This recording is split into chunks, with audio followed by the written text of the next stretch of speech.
Festive food recipes पर चल रही है हमारी क्रिसमस सीरीज़ और इसी सीरीज़ के 8th एपिसोड में मैं आपके साथ शेयर करने वाली हूँ आज एक बहुत ही इंटरेस्टिंग और अमेजिंग रेसिपी।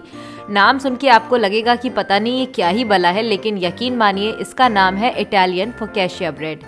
नाम सुन के लग रही है ना एकदम विदेशी, लेकिन इसका टेस्ट यकीन मानिए आप पिज़्ज़ा से बहुत रिजेंबल करता है। अगर आप पिज़्ज़ा खाने के शौकीन हैं तो ये ब्रेड आपको बेहद पसंद आने वाली है। आप इसका टेक्सचर देखिए, ऊपर से एकदम क्रिस्पी सा टेक्सचर होता है और अंदर से एकदम सॉफ्ट और मुंह में घुल जाने वाली। अगर आपने आज से पहले कभी ये रेसिपी ट्राई नहीं की है तो यकीन मानिए ये कैफ़े स्टाइल ब्रेड आपको ज़रूर पसंद आएगी। ये क्रिसमस के मौके पर विदेशों में बहुत पसंद की जाती है, तो आप भी घर बैठे इसको बना सकते हैं। बहुत ही सिंपल स्टेप्स में बहुत ईजी रेसिपी आपके साथ शेयर करूँगी, जिससे आपको इसे बनाने में कोई भी डिफ़िकल्टी नहीं आएगी। और इसमें मैंने किसी भी तरीके का कोई अंडा वगैरह यूज़ नहीं किया है, ये एगलेस है। अगर आप मेरे चैनल पे नए हैं तो फेस्टिवल स्पेशल रेसिपीज़ के लिए चैनल को सब्सक्राइब करके साथ ही साथ बेल आइकन को भी प्रेस कीजिएगा, ताकि आपसे हमारी कोई भी रेसिपी की अपडेट मिस ना हो। तो चलिए शुरू करते हैं हमारी एकदम मुंह में घुल जाने वाली सॉफ्ट और डिलीशियस सी फोकैशिया ब्रेड की रेसिपी को बनाना।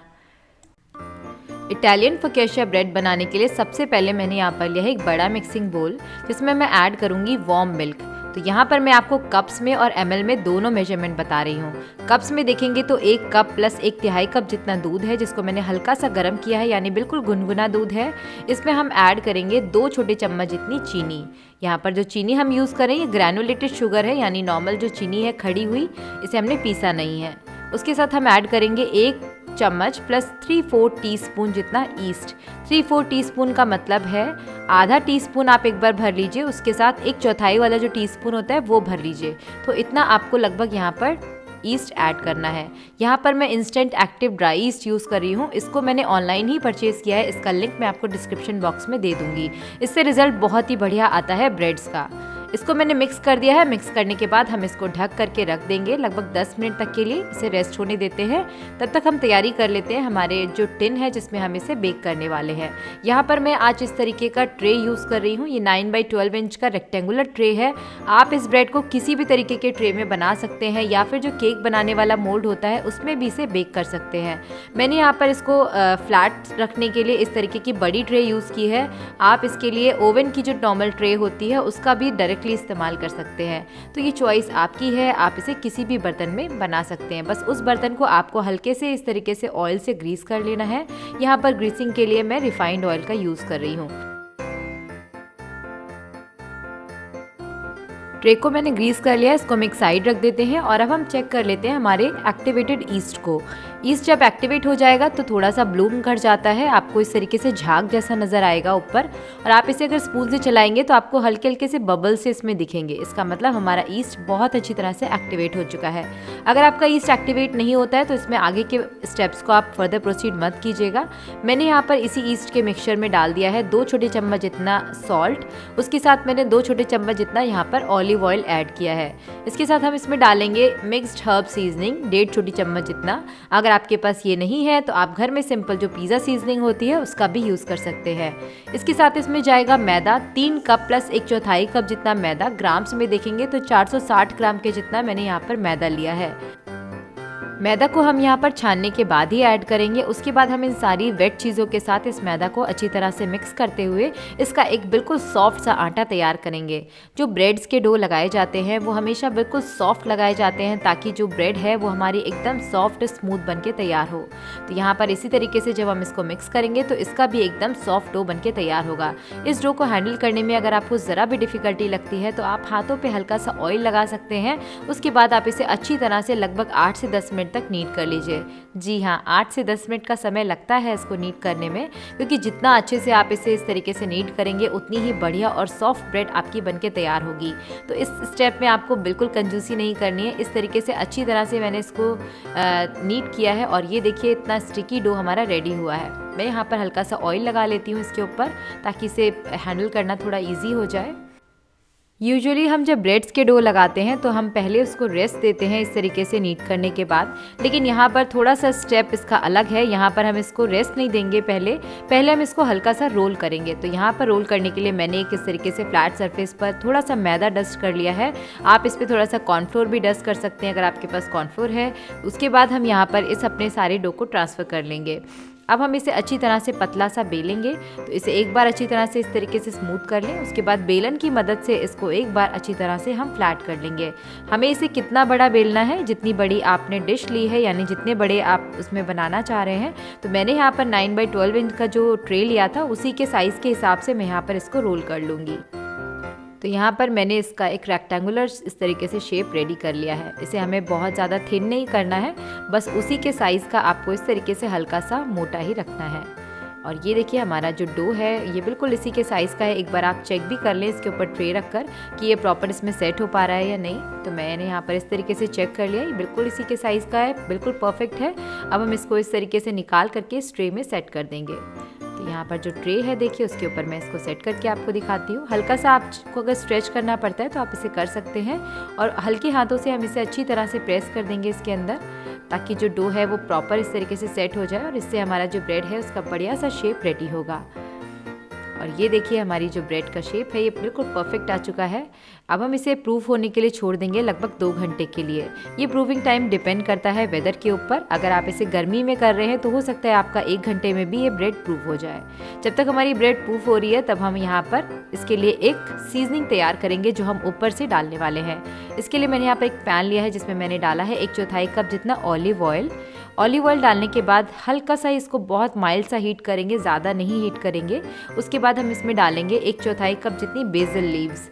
यहाँ पर बेसिल का इस्तेमाल किया जाता है इस ब्रेड में, लेकिन अगर आप चाहें तो इसमें कोई भी अपने चॉइस की सीजनिंग ऐड कर सकते हैं। आप इसमें सिंपल कैप्सिकम या फिर जो अनियंस हैं उनको भी कैरामलाइज करके डाल सकते हैं। तो यहाँ पर मैंने बेसिल और थोड़े से अनियंस लिए हैं जिनको मैं हल्का सा इस तरीके से ऑयल में सौटे कर रही हूँ। बहुत ज़्यादा हमें इसको नहीं पकाना है, क्योंकि ऑलिव ऑयल के साथ हमें बहुत ज़्यादा हाई टेम्परेचर पे काम नहीं करना होता है। इसके साथ हम इसमें डालेंगे 1 छोटी चम्मच जितनी ड्राइड रोज़मेरी। ये इटालियन एक हर्ब है जो इसमें ऐड की जाती है। आप इसकी जगह पर भी स्किप करके यहाँ पर जो सिंपल पिज़्ज़ा सीजनिंग होती है उसका यूज़ कर सकते हैं घर में, लेकिन इटालियन डिश में इसका इस्तेमाल ज़रूर किया जाता है। तो ये हमारी जो सीजनिंग है ये रेडी हो चुकी है। इसे हमने बहुत ही लो फ्लेम पर हल्का सा सॉटे किया था। इसको हम एक साइड रख देते हैं और 2 घंटे बाद मैं आपको चेक करके दिखाती हूँ कि हमारा जो डो है ब्रेड का वो अच्छी तरह से प्रूव हो चुका है। मैंने इसको वार्म प्लेस पर रखा था जिससे ये बहुत आसानी से 2 आवर्स में रेडी हो गया है। और क्योंकि यहाँ पर टेम्परेचर काफ़ी लो है, ये विंटर्स का टाइम है, तो इसीलिए इसे 2 आवर्स लगे हैं। समर्स में आपको थोड़ा कम टाइम लगेगा।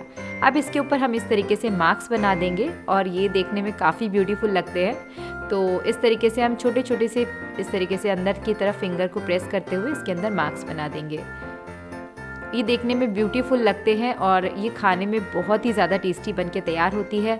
आप इस ब्रेड को as a tea time snacks भी सर्व कर सकते हैं, या फिर चाहे तो क्रिसमस डिनर के लिए भी इसको प्रिपेयर कर सकते हैं।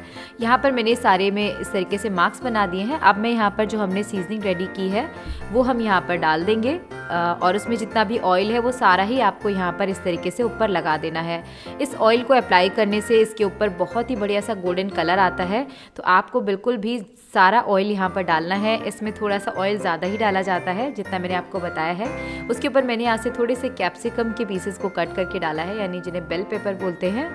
आप चाहें तो इसमें कलरफुल बेल पेपर का भी यूज़ कर सकते हैं। मैंने यहाँ पर सिंपल ग्रीन वाली ही यूज़ की है।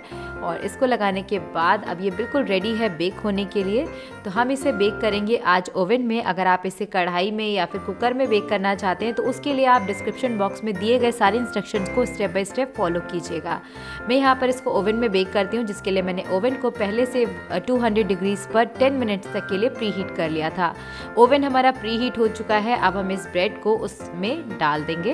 तो अब मैं यहाँ पर इस ट्रे को उसमें रख देती हूँ। तो मैंने यहाँ पर इसको मिडल रैक पर प्लेस किया है और मैंने यहाँ पर बोथ रॉड्स को ऑन रखा है। मेरे ओटीजी में फ़ैन की सेटिंग भी है तो मैंने उसको भी ऑन रखा है। और इसको बेक होने में लगभग 20 to 25 मिनट्स का टाइम लगा है। और ये देखिए हमारी 25 मिनट्स में पूरी अच्छी तरह से हमारी जो ब्रेड है वो रेडी हो चुकी है। इस ब्रेड का जो बेकिंग टाइम है वो आपके ओटीजी के साइज़ पर भी वेरी कर सकता है। तो हो सकता है आपको 5 या 10 मिनट ज़्यादा या फिर कम लगे। तो ये हमारी ब्यूटीफुल सी फोकाशिया ब्रेड बिल्कुल तैयार हो चुकी है। जैसे ही हम इसे ओवन से निकालेंगे तुरंत ही हम इसके ऊपर थोड़ा सा ऑलिव ऑयल अप्लाई कर देंगे। ऐसा करने से हमारी ब्रेड के ऊपर का जो क्रस्ट है वो बिल्कुल भी ड्राई आउट नहीं होगा और ये हमारी ब्रेड का टेक्सचर बहुत ही ज़्यादा सॉफ्ट बना रहेगा। इस फोकाशिया ब्रेड को आपको ज़्यादा देर के लिए इस टिन में भी नहीं छोड़ना है। ऑलिव ऑयल अप्लाई करने के बाद आपको तुरंत इसे टिन से बाहर निकाल लेना है, अदरवाइज़ ये जो ब्रेड का नीचे का पोर्शन है वो थोड़ा सा सॉगी हो जाता है हमारे मॉइस्चर की वजह से। तो आप इसे फटाफट से इस टिन से निकाल लीजिए और इसे पीसेस में कट करके गर्मा गर्म ही सर्व कीजिए। ये फोकैशिया ब्रेड बहुत ही ज़्यादा टेस्टी बनके रेडी हो चुकी है और आप इसका टेक्स्चर तो देख ही रहे हैं, इतना ज़्यादा सॉफ्ट है और ऊपर से एकदम बढ़िया सा क्रस्ट भी आया है। तो लीजिए बनके तैयार है बिना अंडे के हमारी बहुत ही ज़्यादा tasty eggless version of focaccia bread, जो कि बहुत ही ज़्यादा टेस्टी बनके तैयार हुआ है। अगर आज की रेसिपी आपको पसंद आई हो तो वीडियो को लाइक शेयर करना मत भूलिएगा। क्रिसमस की और भी इजी और एगलेस रेसिपीज़ मैंने अपने चैनल पे पहले ही शेयर की हुई हैं। उस पूरी प्लेलिस्ट को देखने के लिए डिस्क्रिप्शन बॉक्स में दिए गए लिंक्स को ज़रूर चेक कीजिएगा। अगर वीडियो पसंद आया हो तो अपने फ्रेंड्स एंड फैमिली के साथ ज़रूर शेयर कीजिएगा।